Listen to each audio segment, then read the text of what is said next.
So it made sense to use direct mail as a way to do it. I think it was also something about being really tangible when you're a product that's not. Yeah. So Welcome to That's What I Call Marketing, the podcast where you will hear from the leading lights in the marketing world and listen to their unique insights.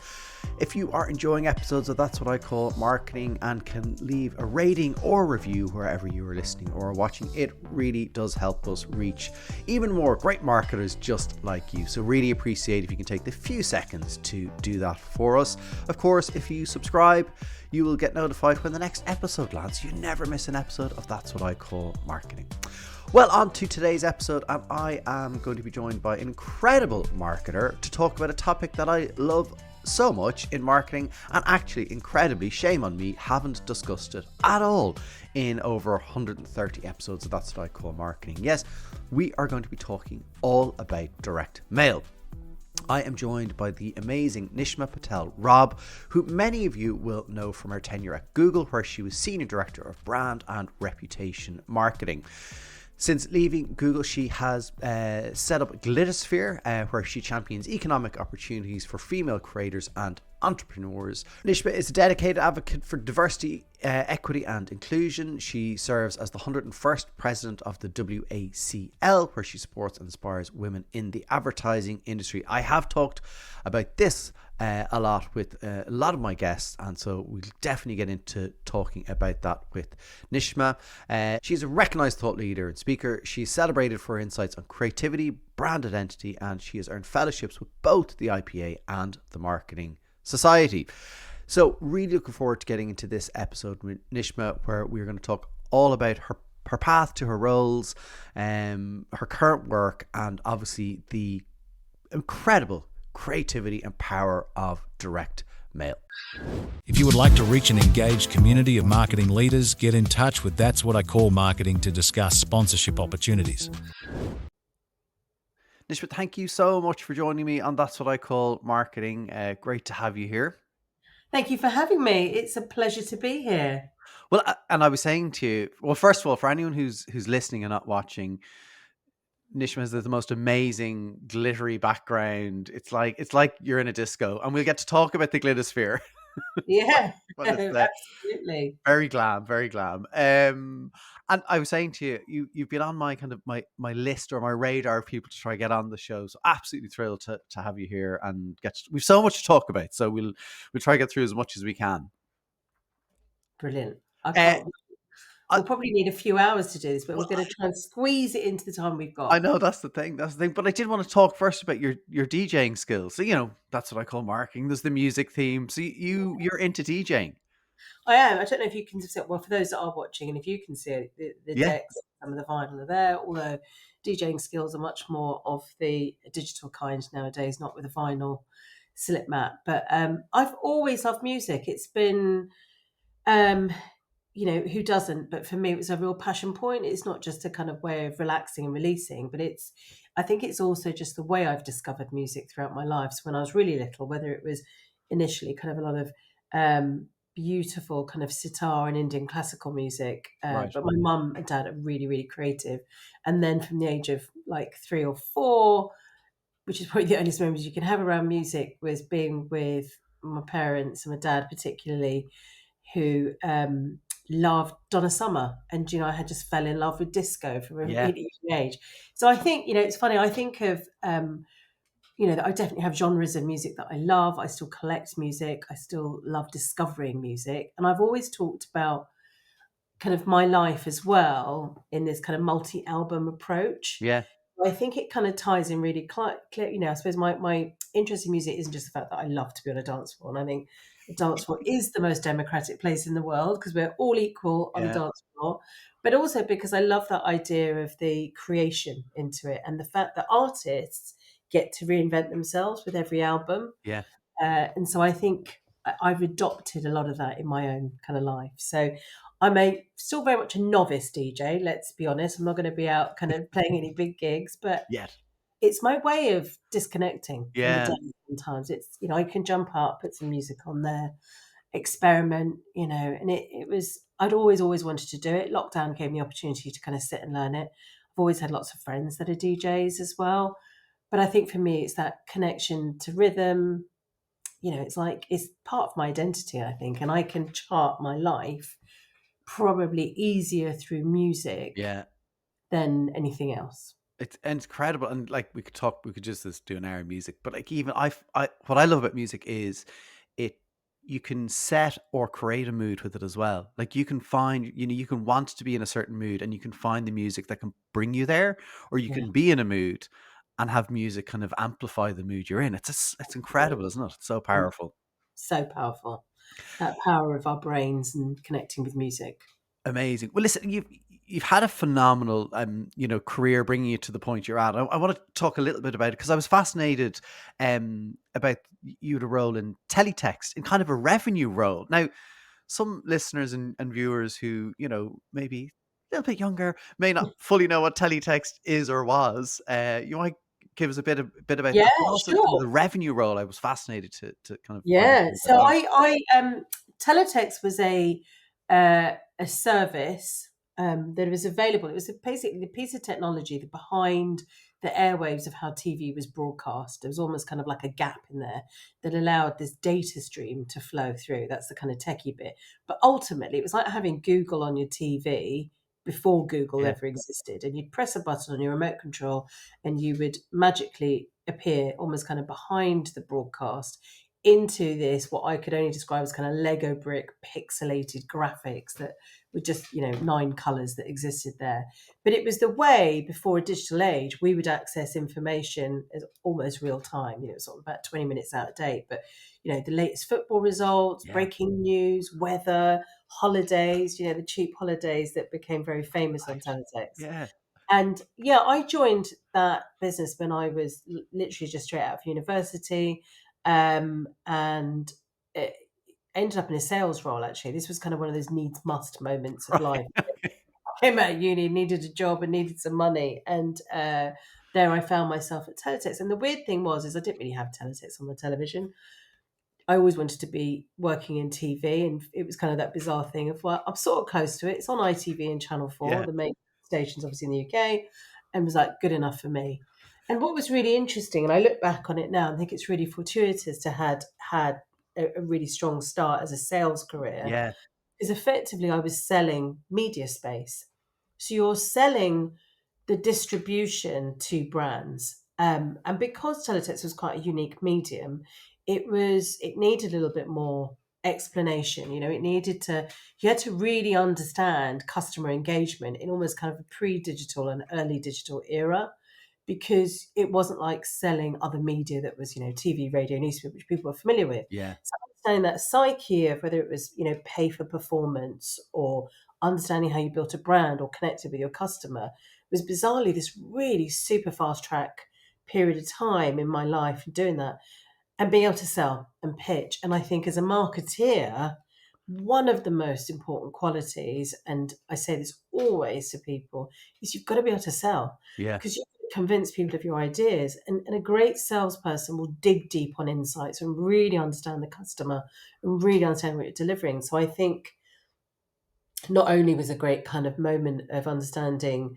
technology and innovative marketing in its kind of most nascent sense, it also gave me the skills as a marketeer to be able to sell in ideas and connect with kind of consumer behavior and customer ideas as well. And then how did you transition then from that? Like, what was the moment then you went, right? Okay, I want to get into the marketing side of things. Like, was there something? Because you're in Yeah. that interesting kind of intersection of you were probably dealing with marketers, like you're probably in that world but selling to them. So how did you kind of decide? Oh, I want what they're doing. Increasingly frustrated. No, so the intention was always to go into a marketing career, but as I said, it Okay. kind of got sidetracked into a sales career. As I progressed, I went in as a sales admin girl and ended up as managing director. And when I took on the broader responsibilities of managing director, as managing director, I took on the responsibility of marketing as well. And that was probably my first real opportunity to really get my hands on it. I'd always worked really closely with the marketing team. There was an essential need to kind of be alongside each other, as there should in any business. Mm. But actually, when I took responsibility for it and was working with some brilliant agencies back in the day with, kind of DLKW, Delaney, London, Knox, Warren, with Mother, actually, back Okay. in the day as well. Yeah. And it was Naked was the other one. So some really brilliant creative agencies, and of course our media agency at the time, which I think was Aegis. And it gave me a real flavour of that need to want to go back to that, pursue that dream of being a Right. marketer. And I found then was that really was my calling. I was a storyteller. So being a storyteller, you're a great salesperson, but Right. I was missing that creative edge. So taking on the responsibility there was immediately my focus to go, I want to head more in that direction. But, classically, I didn't. And I went off and did some other things as well. So I actually went client side for a while, and I went client side effectively to a small business that was acquiring businesses and making them digital. And I Okay. loved that because actually it was kind of the segue into digital marketing and then more broadly marketing. But it's almost like building your toolbox, you Yeah. know, sales, and then learning how to set up and establish a business, being really close to the customers and the operations and what's needed for great marketing, and kind of built my journey from there. And like, it's really interesting because you were like Teletext, as you have said, like it was kind of like it was almost before its time. You know what I mean? With the technology and data and all the things we talk about and take for granted now. And were you always kind of just interested in kind of what was next? What Yeah. was coming next? I think, yeah, and I've always reflected on this because I definitely have been someone I embrace change very readily. I'm not resistant or scared of it in any way.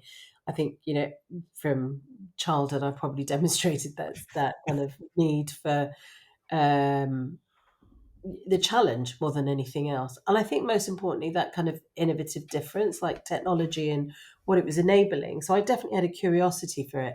I think what was really interesting, whether it's from Teletext through to Google, which, Google didn't even exist as a business, or even the internet very lightly when I joined Teletext, which is why I always say to people, we really don't know what's beyond the horizon because of the pace of change of Yeah. technology. Yeah.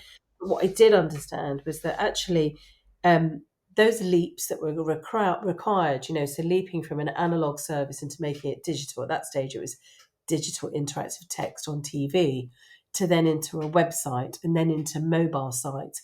Each one of those leaps, as we've then continued into various versions of the web and now AI, have required that understanding of what we leave behind and what we gain, but recognizing that it was never it wasn't a subtraction. It was always going to be an addition. It was about finding that moment. And at every single one of those stages in my career, and just observing it and being part of those technological leaps that we've made, particularly media, has always been, I've seen the fear and I've seen the Right. Right. opportunists. Yeah. Yeah. Seen those who've been terrified and it's Hmm. going to take all our jobs, or it's going to displace, and when, people don't want to buy like this. I remember being in a meeting, dare I say it, with the owners of the Teletext at the time, who said, "Oh, Google will be a passing phase," and they could not comprehend this idea of people clicking and buying. They just couldn't see that. Whereas I was so excited by what this future offered, and I think at each stage I've been so. And I was very lucky in my last year or so at Google. I spent a lot of time working on AI, and still do, and I'm Okay. Yeah. super excited about it. It and on that, like, I think, and we will. I want to get back to kind of the move to Google, but I think you're right. Like, and there's a lot of it obviously at the moment with AI, and I'm doing a lot of work in AI tools and figuring stuff out and discussing it with people and all that. And there's that split again happening where people are like, it's going to take all the jobs, and or there's people going, it's never going to be good enough, right? And then there's the people who are like, actually, this is going to be able to do a lot of things really, really well. And the best line, and I wish I could remember who said it because they deserve the credit for the line that I'm going to say, is that today is the worst it's ever going to be. Yeah. And I think when you have that view on it, it you can kind of see the future opportunity and potential of it. Yeah.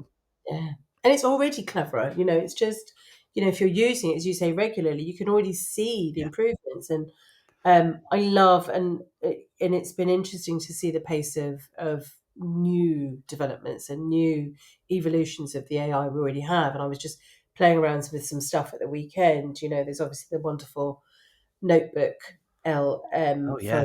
from Google, which I love, Right. which is on the one hand terrifying because Yeah, yeah. I'm sure we'll come to it in a moment, but I love podcasts.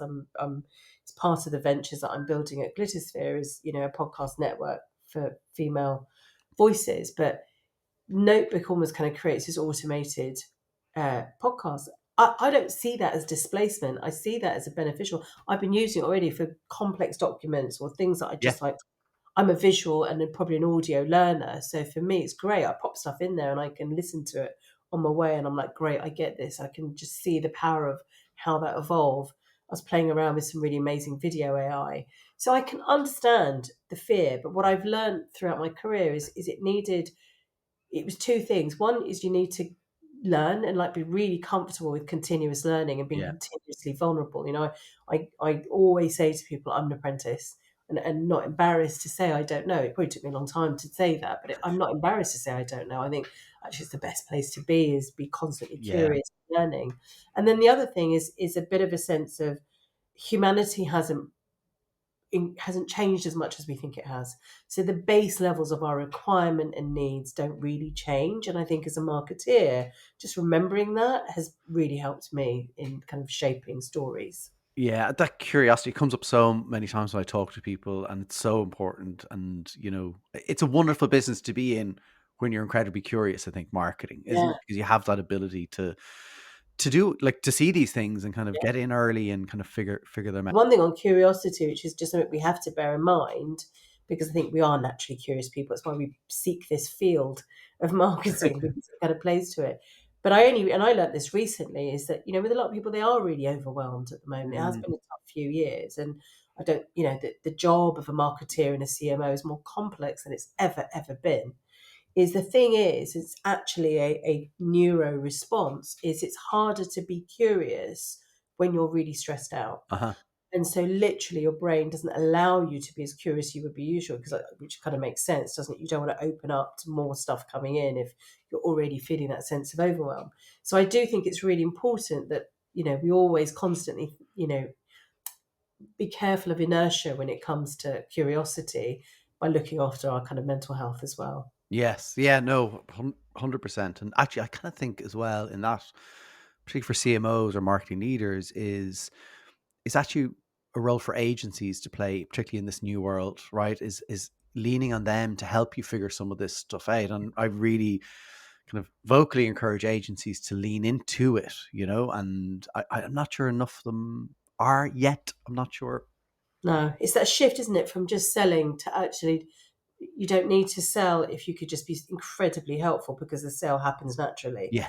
And I love it when agencies turn up, when I was at Google particularly, but when agencies would turn up with great insights and bold ideas. And sometimes, the ideas would be kind of crazy, but I loved the fact that they came to me with them. And even though I might not be able to do that, it Hmm. gave me a sense of their ability. But I think being able to act as experts Yeah. and taking the time to share those deep insights and thoughts was the most brilliant thing. And it means they're thinking about your business, Yeah. they understand I your was just saying problem, to all that stuff. you, better than any other kind of like, new business marketing. Yeah. Just go out and like show how brilliant you are. Be helpful. The move to Google then, tell me a bit about that. How did it come about? And obviously, you ended up with an incredible role, kind of looking after brand and reputation there. What was it about? I mean, you talked a bit about it, kind of, it was coming and it was happening, and you were obviously really excited by the opportunity of what Google were doing. Yeah, I mean, I was, an early user of Google. I loved the business. I think there were two things. One was the pace of change. If you look at how many products they brought out, significant products that were really changing our lives, that were genuinely helpful. The simplicity of that homepage where they just weren't trying to sell to me. They just wanted to be helpful. Yeah. And I think those things around the mission really talked to me. And I had therefore been a fan. I'd been a customer of Google's. I was working agency side at that time, first at digital agency and then at Dentsu. So I was close to Google as a corporate and commercial business, as well as just an everyday user. And so I could see the power of what that platform was delivering, both to me as an individual, but to businesses. So it was definitely, I was keen to work there. And I think more than anything at that time, it coincided with a point in my life where I not long had my twins. They're probably 4 or 5 years old, and like many people, you get to that point of going, I just want to do a bit more. I wanted to have a sense of having being able to create an impact, being able Right. to kind of Yeah. create Yeah. a wave or ripple of benefit to others. And I felt like if I was going to do something like that, I wanted to do it on the world's biggest canvas. And for me, that's what Google really was. So when they came knocking, and I'd been, fairly senior in kind of agency land, so therefore was a customer, they knew of me. And I always kind of, I still don't know which one it was, whether it was me doing an amazing blag or them spotting opportunity. I hadn't done a huge marketing job before I joined them, and they Yeah. put me Yeah. into the role of heading up B2B marketing in the UK. But it was a perfect match because I'd been a customer for years. So I was able to see exactly what they were doing really well and what they were not connecting with, where they really didn't understand marketeers or agencies, etc. So it was a perfect fit because I was able to go in and say, well, really, you're not quite tapping into this in agency world, or the reason why they're not selling more display Yeah. advertising is this or whatever it was. And when I joined, it was very much a traditional B2B kind of, marketing function, very events led, very feature benefit, engineering style product Yeah. Yeah. marketing. And I think what which was brilliant is they trusted me. I earned the trust and the credibility to let me do something slightly different with it. And I went in on a much more emotive pitch of really kind of bringing storytelling and thinking about all of the marketeers and agencies we were working with as both consumers and kind of business users, and just appealing to them in a different way, because people would turn up to a Google event because it was always interesting Yeah. and it was to be done, but I wanted to give them more, that they walked away with not just functional trust but emotional trust as well. And I was lucky to have been given the opportunity to really help launch YouTube as a commercial business in the UK. And that was fascinating because this was this huge platform that was Yeah. already seeing millions and millions of views and videos being uploaded every few seconds. And yet it wasn't really creating a dent on the media planning. And that's because it didn't have the measurement tools. It was still seen as peripheral media. It was still seen as a bit like, oh, that's a younger demographic. And it was interesting because as someone who'd worked in previously at things like Teletext, Yeah. which was always peripheral media, which commanded huge millions of audiences, but didn't necessarily wasn't always seen as value, I knew how to crack that problem. And I went directly to kind of appealing to people's it's that reminder that you're using YouTube more than you thought you were. It's recognizing where the audiences were. And it was appealing to creatives to go, look at Yeah. this wonderful new canvas to tell stories with, and sometimes challenging them as we brought skippable ads in. And it was absolutely brilliant. And I loved that entire journey. But I think one of the key things for me in that time, so I moved from B2B then to running, being responsible for the entire brand and reputation for Google, master brand and sub brands, which was a really big and challenging job. It Yeah. was big because the tiniest of things had, you know, ramifications for millions. So everything from like the front page Google Doodle, which I loved, was a Yeah. great way to celebrate characters. You knew I was probably one of the most highest viewed media properties in the Yeah. UK. Yeah. Responsibility for what you put there, for the smallest of changes and things, but also anything we endorsed or created. But it also meant that I was really working to demonstrate, it was kind of being at Google during its most transformative times, although I think there's probably more transformative times to still come. But it was the greatest amount of kind of complexity growth Yeah. because we went from just search to video to selling phones to extra. But it was being able to, I think, really demonstrate the responsibility of technology and community impact. And I loved my role to be able to think about how technology really impacted our lives and improved our lives. So whether it was around Be Internet Legends, which was a scheme that we created for children 7 to the age of 11 to teach them how to be safe online, Yeah. or it was around free digital skills, or lots of creative projects where we're really tapping into kind of that storytelling at heart, or connecting him with British culture and society. So surfacing brilliant new talent, whether it was, Meaning to Moldenberg from Chicken Shop Dates, or People Just Do Nothing, or the Sidemen, or to more traditional celebrities and influencers who really were shaping culture and society, but getting to grips with technology. And I love that. I remember working with Marcus Rashford around, I reached out to him when he was doing his campaign to help feed kids during Yeah. Yeah.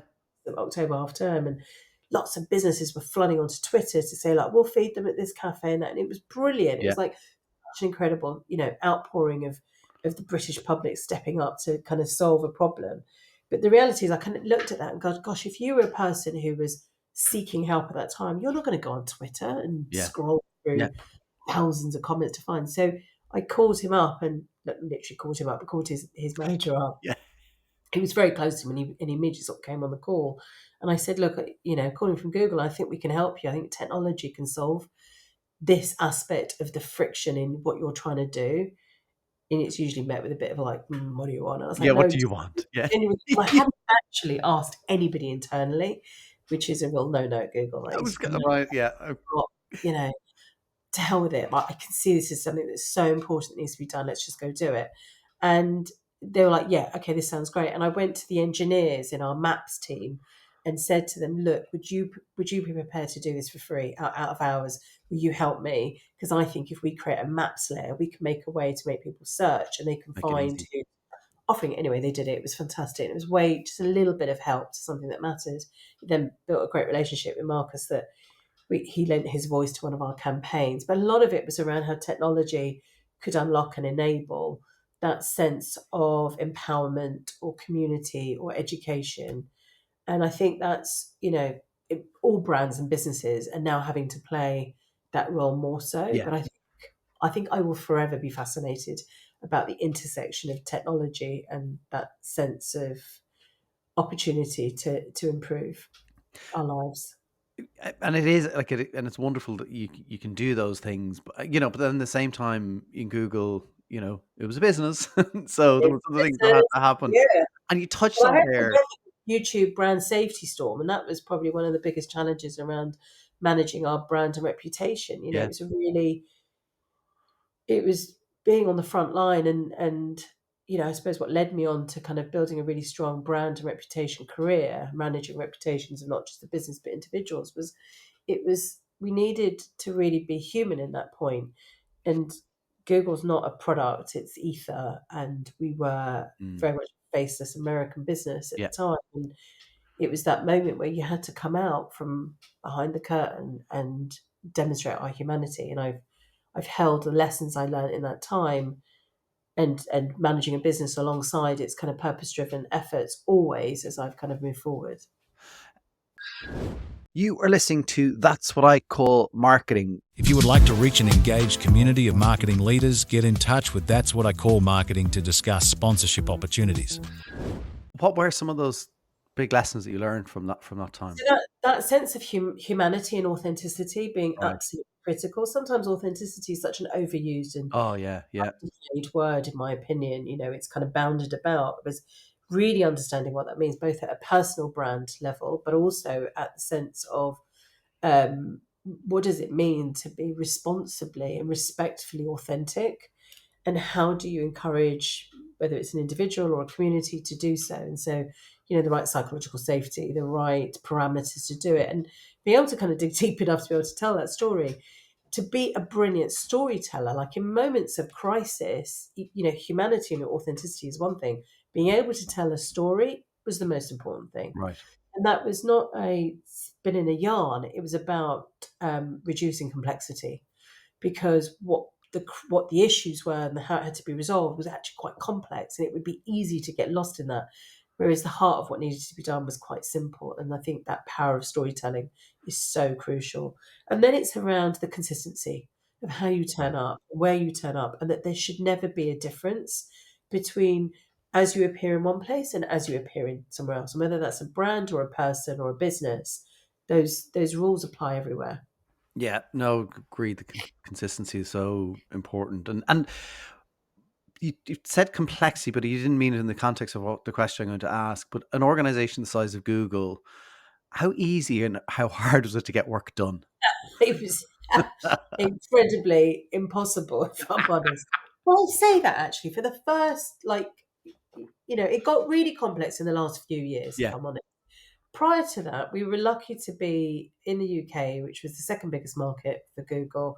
So you're big enough to command attention and budget, but small enough to kind of get away with things, right. because actually, they'd often go, well, actually, let's try it out in the UK because Yeah, you're not as risk in terms of volume.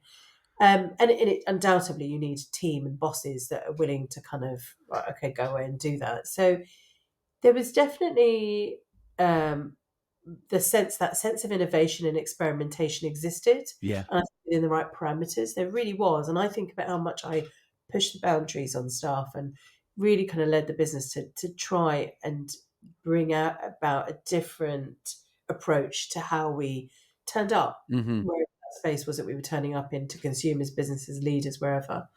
I think in the last few years, and understandably, as the business became more complex, and I mean complexity not just in product, but in regulation, in Yeah. responsibility and size, it inevitably, like a lot of businesses, there becomes a greater degree sense of centralization and control. And then it became just the most difficult matrix to work within. Yeah. And that's understandable. That's totally, sadly is the life cycle of a large business. Yeah. And it's not many businesses that don't go through that, and they will keep changing shape and direction. But that in some respects you have to be held to account when you're that size. Yeah. Yeah. But I think there's a different type of operator, and you're probably going to lead to it. But, that's partly why I chose to leave as well. For me, I'd missed some of that entrepreneurial spirit and didn't relish the kind of bureaucracy quite as much. Yeah. It is interesting, isn't I it? love the product. Yeah. Yeah. Yeah. And that's I think that's a really interesting reflection then, even from yourself, going, you said it there, a different kind of operator is required, and that's okay, and that happens. And I think you get to a point probably where you kind of realize your own superpowers. Do you know what I mean? And you kind of what yours are, and you're going to use them to great effect. Yeah. And I think that's things, it's like realizing your own superpowers and stuff you really enjoy doing. But I also think as a marketeer, and the thing I've loved, and I went in as really someone who's kind of quite green-eyed and experimental about marketing to 10 years later, having learnt so much and experienced so much, and was really lucky to have had almost multiple marketing jobs in that time Yeah. because of the pace of change of the business and the style of marketing that was required.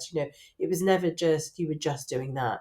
You were doing everything that was almost like having three times the period of time of experience. And I always encourage marketeers to say, it is challenging and there is sometimes feel like there's more movement, but I also kind of encourage people to say, follow the things that you want to learn. Like, what's the set of skills you want to develop, to your point, to be able to then get to the superpowers? Yeah. Because I don't think I would have got to being really clear about what my superpowers were, both in skill set and what I enjoyed and was really impactful with, if I hadn't had the amount of variety I had in that time. Yeah. Yeah. And it's a joy to have that, isn't it? I had a role where I did so many different things, from a bit like that experimentation, spent a year and a half working on experimentation. It was just amazing. To the last, kind of role was entering new markets and how you figure that out. And it was and what I kind of reflect on that was both of them were kind of, there was kind of a starty up mentality about them in a big organization, and a bit like you kind of got away with a few things because we were small enough that people weren't paying too much attention to it. Unfortunately, that hit me when the redundancies came because I wasn't in the revenue markets. But anyway, that's a whole other story.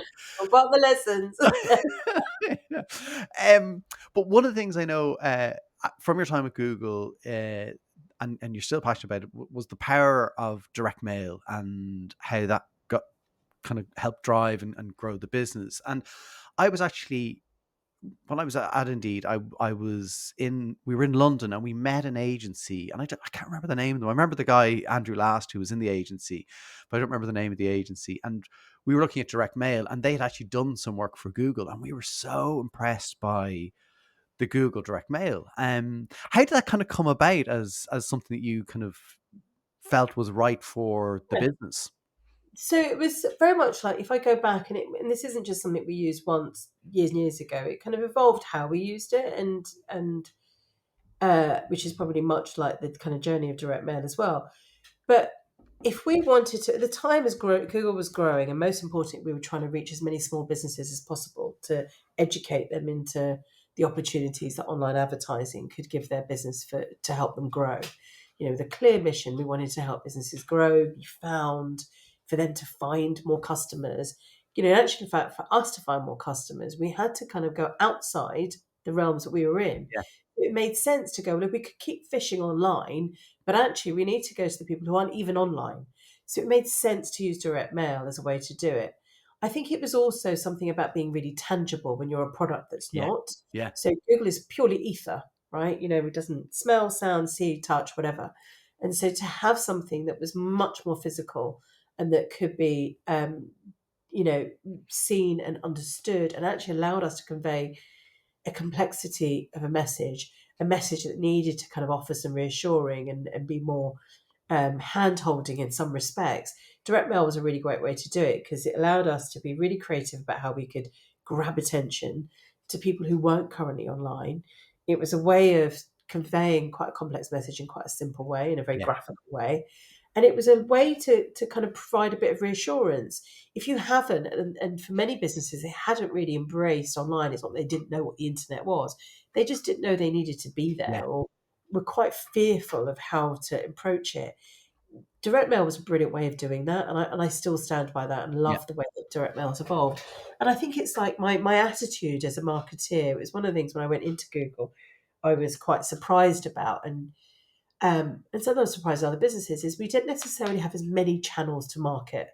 So we were exhausting certain routes to market, and for me, it was always around actually you want to play with the whole toolbox. Yeah. Yeah. You just want to play with a couple of tools. And so for me, it was around, okay, direct mail can help me reach people I can't reach anywhere else. Um, Out of home does something else for me. TV does something else for me. And it was really looking at that full complement by recognizing that's what we do. Yeah. None of us live in a single channel. We live across channels all the time. And so it became a real mainstay of not just our SMB, reaching small businesses and getting them online, but it actually became a big part of as we um, we're engaging larger organizations and larger marketing teams and agencies as well around newer products. So when YouTube was coming to fray, which was like this video product, you think, why on earth would you use direct mail for YouTube? Yeah. Yeah. Actually, if you're trying to get attention, it was a wonderful way to experiment with doing that. And again, it was like reassurance, trust, creativity. And there were some really brilliantly creative ideas that were used by the teams and our agencies to really get attention. And I think that's what we're all trying to do. Yeah. We're all in a war of attention. And so if you're in a war of attention, you wouldn't ignore certain routes. And I think that's why we did that. There was definitely a point, and I think it's fair to say this, and I know Market Reach and Direct Mail are very aware of it. There was a point when there was a backlash against anything that looked like you weren't being responsible from a sustainability perspective. Right. Yeah. And so the assumption was anything that was printed or needed to be popped in the bin was therefore going to be unwelcomed in that strategy. And it's taken time to kind of go back and revisit those things around actually, is that true? Yeah. Let's look at the responsibility and the environmental impact of all media. And we're still on that journey. Most marketeers are still on that journey. I know that the AA and AdNet Zero are doing a brilliant job around this, but our comprehension of understanding the impact of a media plan in every type of media meant that at times some people have maybe used less mail, but actually seen more people return to it. Because when you start to think about the actual cost of certain media, Yeah. even email is a measure it against, say, something like direct mail, they are comparative. And so it's all about understanding, like getting to the detail of not just your responsibility from a sustainability point of view, but also its impactfulness, its long enduring level. It's one of the Yeah. things I always remember at Google was, you're fighting for attention. You've got to grab someone online. You've got to keep them. They've got to keep this thing that's going to disappear in a moment. Mhm. How do they go? Oh God, I didn't write that down. Or where do I save it? Gosh, it took me back to my teletext days when, if the page rolled over, you'd Yeah. lost it. Yeah. Because with direct mail was, I kept it. I've still got things Exactly. here on my Yeah. desk. It came through. I kept it. I pinned it to the board. I shared it with a team member. Yes. I think that piece when we stop and think about media is so important. And nowadays, I think more than ever, when it's ever hard to get attention and keep it.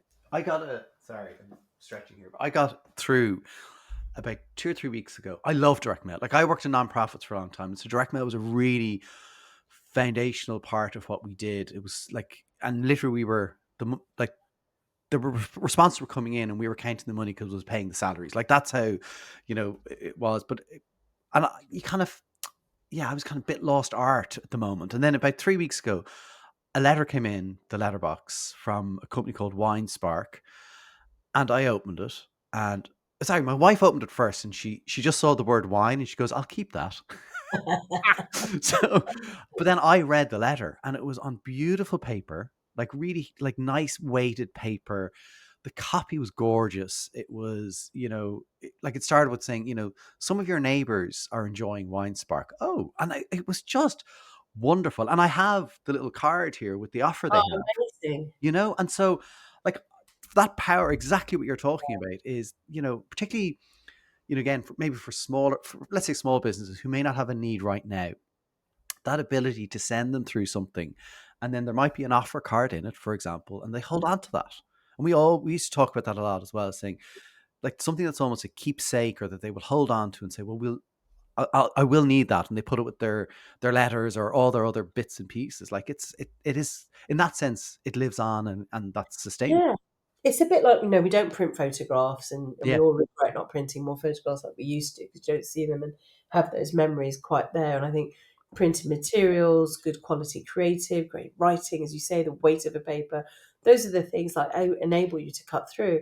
I think also just this idea of, there was, email has gone through the same challenges. You get this kind of initial rush to it, then you go through this period of time where it's just like junk mail and yeah, spam, like, God, we're all trying to block being inundated with mail. And like, I actually hate this time of year, because yeah, yeah, yeah, that period of time where it's Black Friday, and you're just overwhelmed with too many emails at this time of year. It drives me insane. So the welcome release, and I think mail has had a similar challenge. yeah, It's done yeah, that.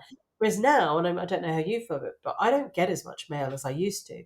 So therefore, when I do get something and it stands out, it really gets my attention, yeah, and I will spend more time on it. I spend seconds often with an email, particularly if it's not a good one and it doesn't catch my attention. I'm likely to spend longer with direct mail. So I love the fact that it's having its moment again, yeah, and I hope for evermore, because it's evolving. And you can see, actually, I was talking to the Snapchat teams recently, and I love the way that direct mail is being used with AR. So you've got businesses who are using, whether it's QR codes or codes to then kind of bring things to life in your room. There's a brilliant furniture company near where I live who'd used Snapchat's AR functionality on direct mail. So you'd get direct mail and you'd use your phone. It tells you what to do, really 3 simple steps, and you scan it, and you could see the piece of oh furniture in yeah, your oh my room. god. So clever. I I mean, love it. that's It's a isn't bit of entertainment as well.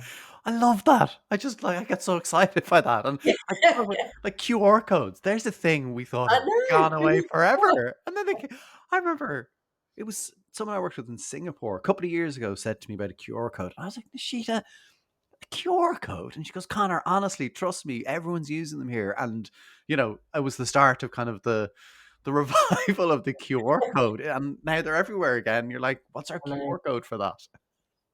It's funny though, isn't it? Because I think as we move into an age that's kind of, a lot, as we've both discussed, we love AI. I love the efficiency, the effectiveness of AI, the kind of exploration and curiosity. But it like with anything, nothing replaces everything. And Yeah, so I yeah, think, yeah, smart marketeers are the one who think about the fact that me and you will get equally excited about something that comes through the door, a mail that really delights and comes into my home and gets my attention, as I am about stuff that takes me away into other worlds, and kind of that sense of escapism as well. And I think it's remembering that, and measurement obviously is critical, because that's yes, how we end up on a plan or not.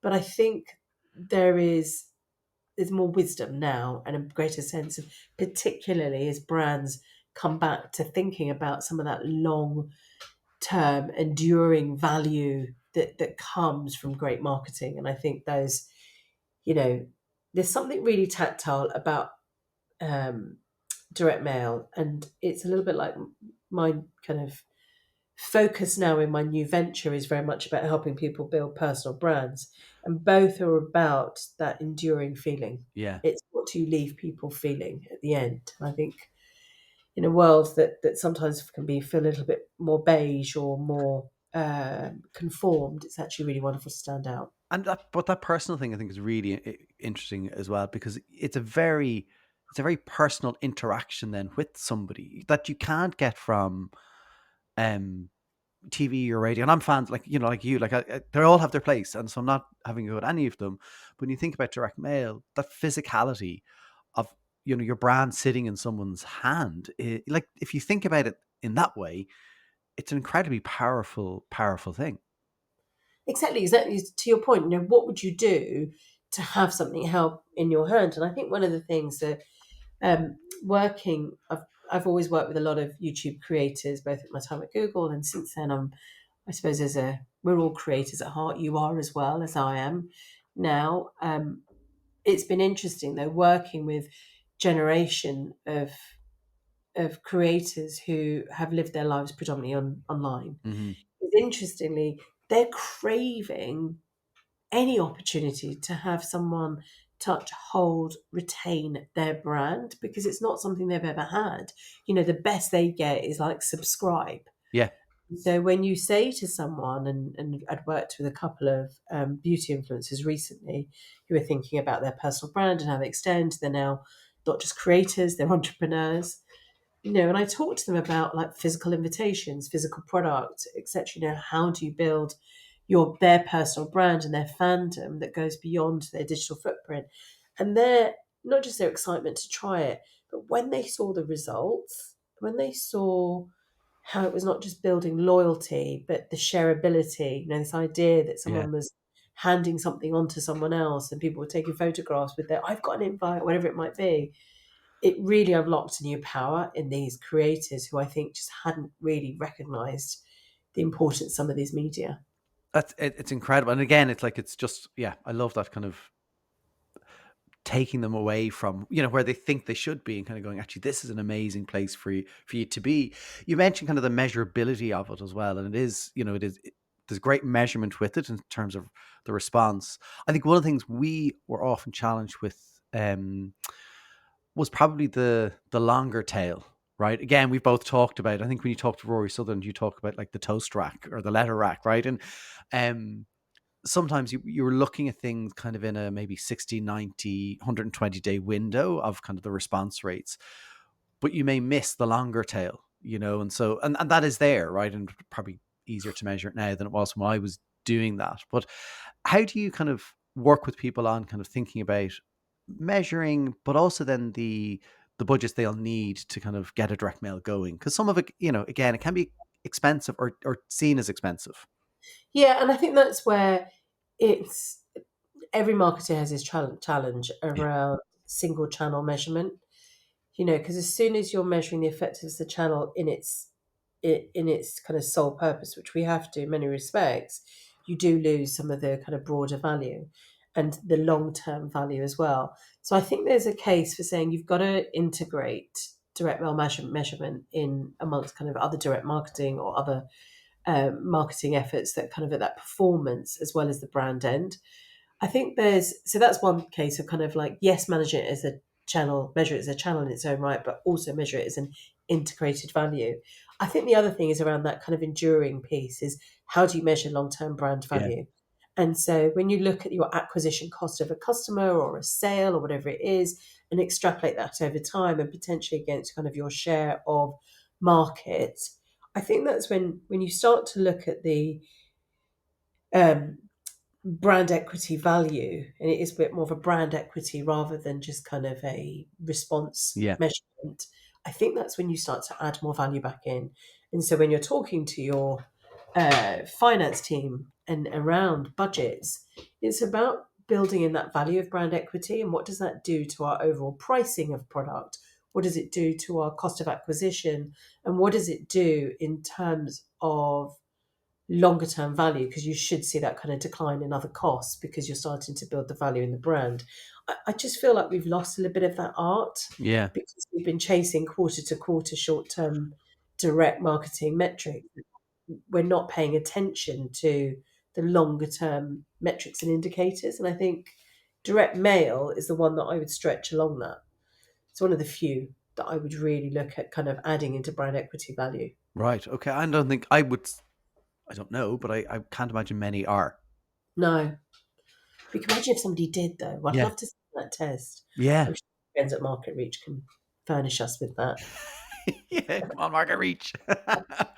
and but it has a role then, because again, I often think people who listen will be like, okay, that's great. You were at Google, you had all this money, of course you were able to do direct mail. Um, I like it clearly has a role for smaller brands. Some of the work you're doing are obviously kind of Yeah. they're not Google's, but what are No. your kind of conversations with people to kind of get them started, because they're trying to justify all their spend. They're kind of going, well, is this the right one? Yeah, absolutely. So I think the critical thing is, and actually, in some respects, I think it's easier in a smaller business than it is in a larger business because the experiments you can conduct can be more controlled. And I think sometimes it's slightly harder in a Yeah. large organization. So I think the key things and they are smaller businesses that I've been working with and sort of some mid-sized ones, is the key thing is, do you know your customer base?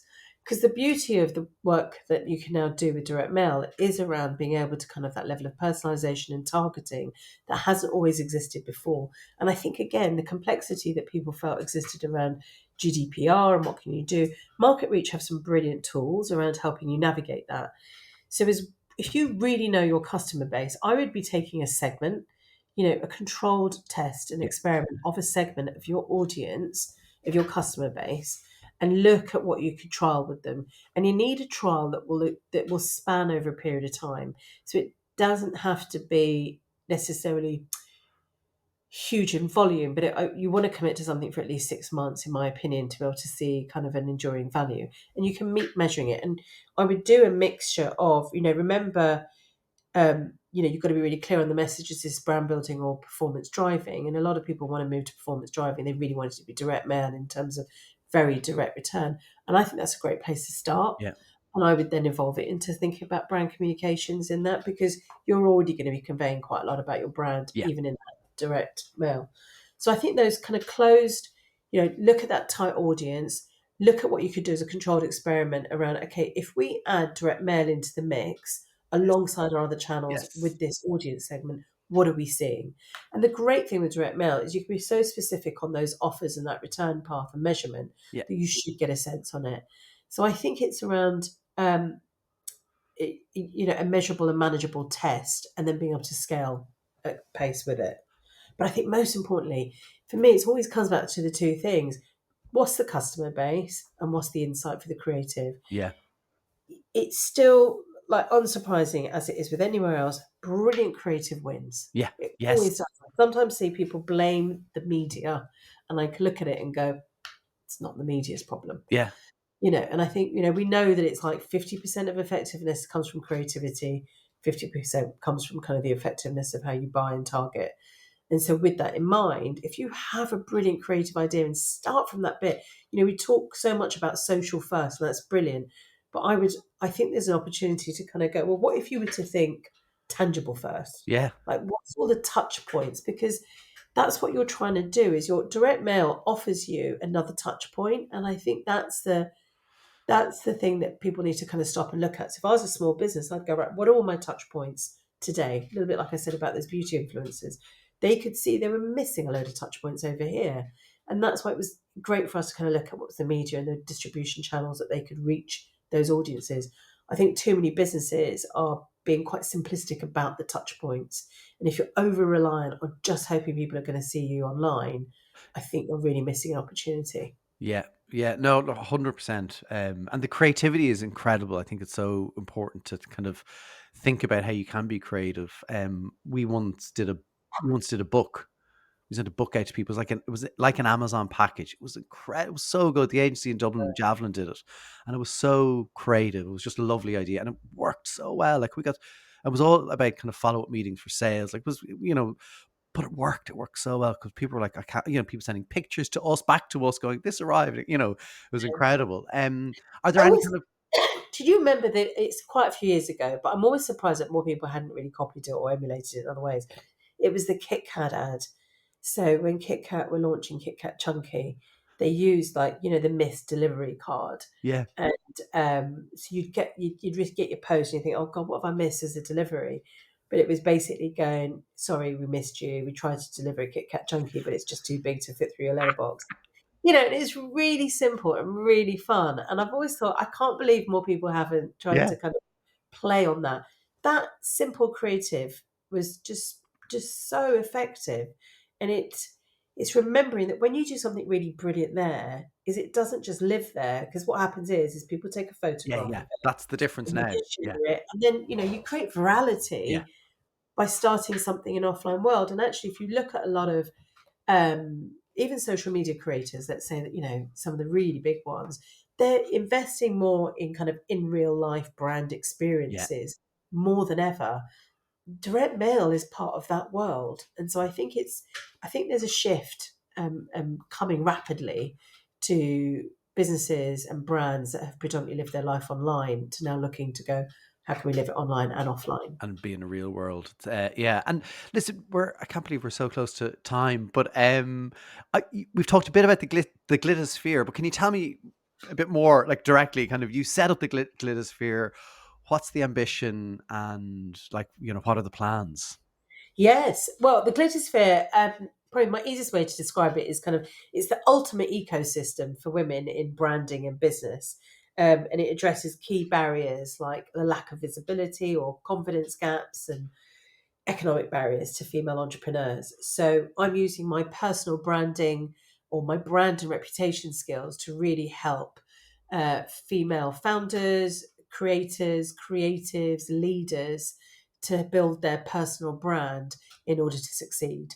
So whether that's around their own personal career success or it's about building a business, it's actually recognizing the importance of like having a really strong brand nowadays and building that community. So it's just been amazing to see how women are connecting. I've had the pleasure as one of the prior WACL presidents as well of seeing that kind of power of networks.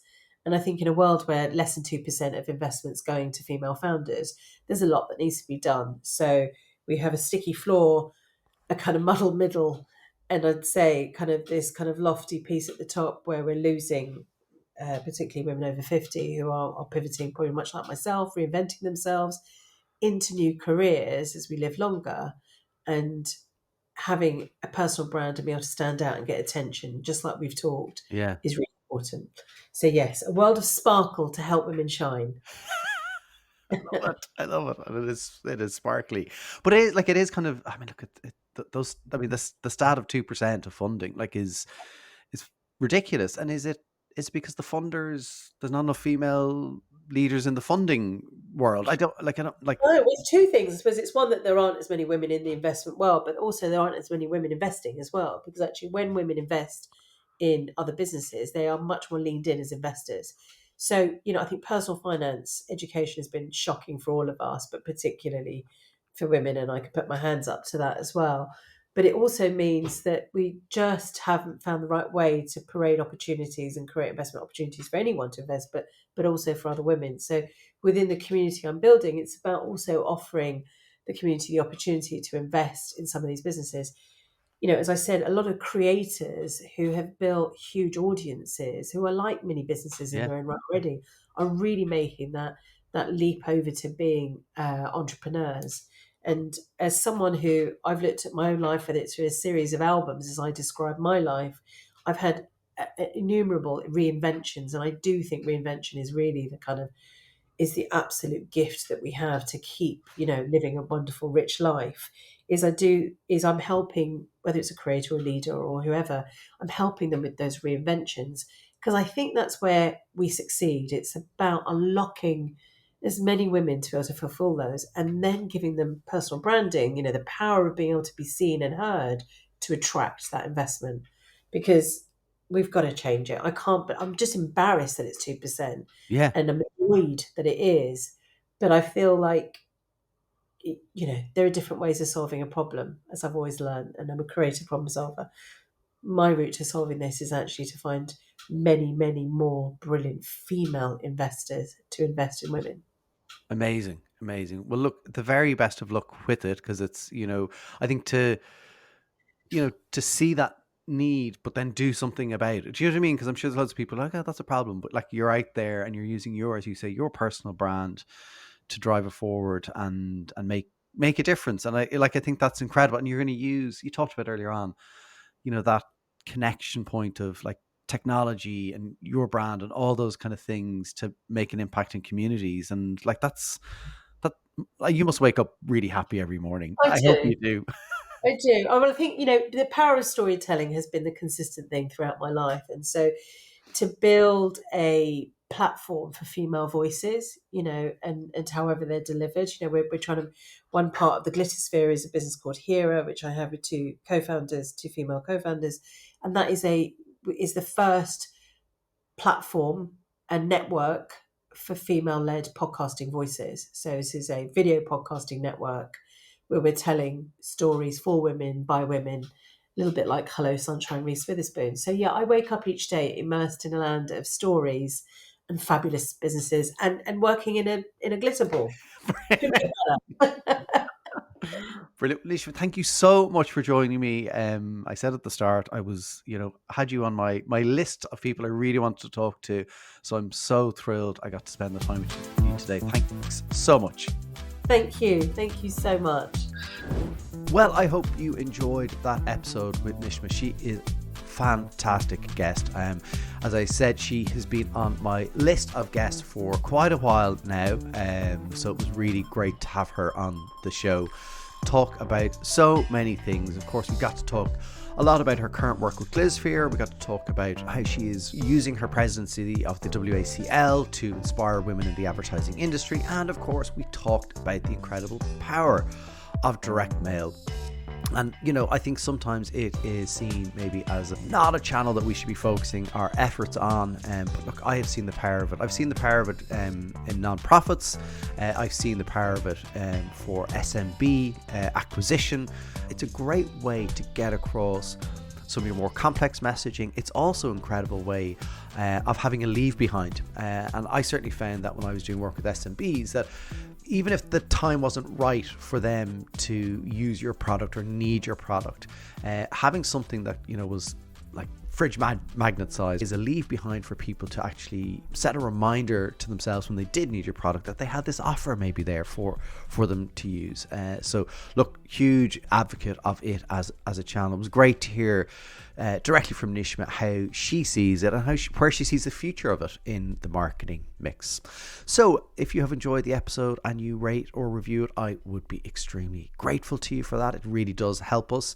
And if you share it with other people, of course, always happy to hear that. And of course, in terms of happiness, I'd love to hear from you. What are the topics you would like to hear us cover here at That's What I Call Marketing? That's it for this episode. Of course, don't forget there is a new episode out next Tuesday and every single Tuesday. So don't forget to subscribe and you'll get notified when the new episode lands. So from me, your host, Conor Byrne, thank you so much for tuning in. Until the next episode, take care. If you would like to reach an engaged community of marketing leaders, get in touch with That's What I Call Marketing to discuss sponsorship opportunities.